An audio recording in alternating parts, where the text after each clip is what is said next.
Any scientist will tell you today that 1 cubic centimeter of space, right here, 1 cubic centimeter of space has 10 to the power of 37 times more mass energy than the entire universe. Incomprehensible. That includes the Milky Way galaxy, Andromeda, everything, all the suns, the stars, the planet. There's more mass energy here. Of course, we don't know how that becomes this.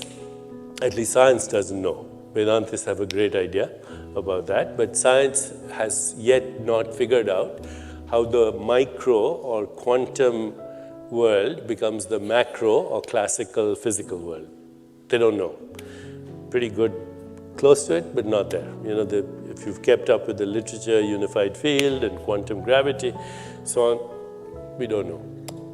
As I said earlier, Sir Arthur Eddington said very elegantly, something unknown is doing we don't know what. And that's the best explanation we have of everything in reality. Okay? There's no mechanical explanation that will show you why you feel the way you feel and how you remember or how you imagine. As I said earlier, it's called the hard problem in science. Because it's called hard because we don't even have a theory for it. So let's go back to, so this body is recycling, but it's also energy and information, and it's constantly in dynamic exchange with the ecosystem. If the ecosystem is diseased, we are diseased. If we are diseased, the ecosystem is diseased. And this applies not only physically to us, but at every level, emotional, mental, and so on, because what we call mind and matter are inseparable. You know, as I said earlier also, there are 3 ways that scientists or philosophers look at the world. One is dualism, which is out because it violates the laws of conservation of energy. So there's no such dualistic. Descartes was wrong. Okay. Then the second view, which is material monism, that matter is everything. But the problem with that is when you look at matter, it becomes non-material ultimately. And then there's the third view, which is monistic idealism, that there's only consciousness and it experiences itself as the mind and the body and the physical world. So what is the mind? What is the mind and where is the mind? And this is very interesting if you start to think about it. The best definition I can give you of what mind is as follows. And this comes after a lot of thought, after asking a lot of people, consulting with a lot of people. The following definition, you will find nobody will object to it because it is actually correct. Okay? The mind is an embodied and relational process. The mind is an embodied and relational process that regulates the flow of energy and information. I'll repeat that. The mind is an embodied and relational process that regulates the flow of energy and information. Okay, so what is energy? Energy is that which has the capacity to move things, is work. That's how we define it in physics. And what is information? Information is data and facts, but actually physics has a better, information theory has a better definition of it. Information is the resolution of uncertainty.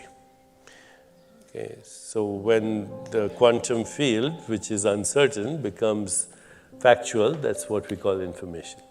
The mind, once again, is an embodied and relational process that regulates the flow of energy and information. So where's my mind? Well, it's entangled with yours. Because as soon as I say something, and right now I'm the one who's speaking, but we could be having a dialogue, but you're responding, right? So as I'm speaking and you're responding and I'm getting some feedback, our minds are dancing. And as a result of that mental representation in each of our consciousnesses, all our consciousness right now, our brains are also entangled. Because there's no mental event that does not have a neural correlate. I'll repeat, there's no mental event that does not have a neural correlate. which doesn't mean we understand consciousness. It just means that if you have a mental event, let's say I ask you to ask a simple question of yourself, who am I? What do I want? What's my purpose? If you reflect, that activates your prefrontal cortex. If you have an emotional experience, like I love my grandchild, or I love my husband or wife, or I feel compassion for so-and-so, that has another correlate, it's in your limbic brain. If you have fear, it has another correlate, it's in your amygdala. There is no mental event that does not have a neural correlate. And there is no neural correlate that doesn't have a biological correlate. Why? Because the brain functions as an integrated whole. There's an autonomic system, there's a sympathetic nervous system. The neuropeptides I mentioned, the chemicals, neurotransmitters, they're related to these activities. So everything in your body that's happening is integrated. Your thoughts, your feelings, your emotions, your social interactions, your environment so-called, your extended body, your ecosystem, it's all one process. You know, the problem with Cartesian dualistic thinking is we created divisions that didn't exist. So mind and body, body and environment, and now we're spending hundreds of years to see what the connection is, when there was no division in the first place. It's a single process. Your breathing, your heart rate, your autonomic system, which includes your sympathetic and parasympathetic nervous system, different parts of your brain, and your biology, your immune system, it's all a single process. And furthermore, it's entangled with other minds and other bodies. Because if I say something, I say to you, Satish, you know, the board of trustees just decided that they are broke and this place is closed, that would raise your blood pressure a little bit, okay? And your heart would speed up and your platelets would get sticky. And all I've said is a sentence, right? Okay, so the sentence was in English, but it had been in Swahili, it wouldn't have made a difference. Okay, so your consciousness processes meaning. And by the way, there's no computer that can process meaning.